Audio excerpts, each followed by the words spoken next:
রানাঘাটে মর্মান্তিক দুর্ঘটনা। ট্রেনের ধাক্কায় স্কুল ভ্যান দুমড়ে মুচড়ে মৃত্যু 3 পড়ুয়ার।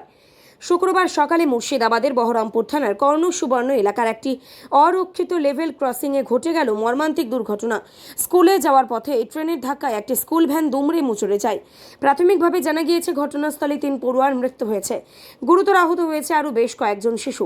স্থানীয় সূত্রে জানা গিয়েছে সকালে একটি স্কুল ভ্যানে করেই একদল ক্ষুদে পড়ুয়া স্কুলে যাচ্ছিল। সে সময় কর্ণসুবর্ণের অরক্ষিত রেলগেট পার হওয়ার সময় আচমকায় একটি ট্রেন এসেই ভ্যানটিকে সজোরে ধাক্কা মারে।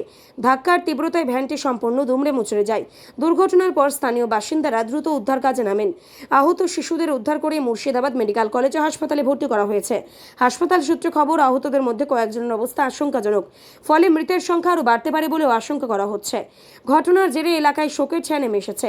দুর্ঘটনার কারণ খতিয়ে দেখতে তদন্ত শুরু করেছে রেল কর্তৃপক্ষ ও পুলিশ।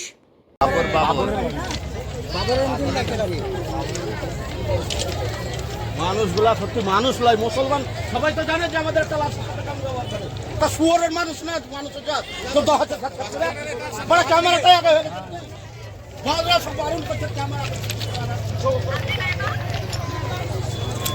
ক্যামেরা বালা দিকে কাঁচা কঞ্চিতে বেরিয়াও মেলা চলতে দাম ক্যামেরা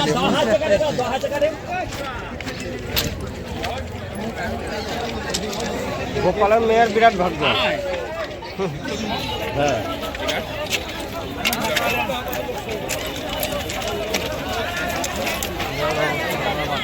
বাচ্চা তো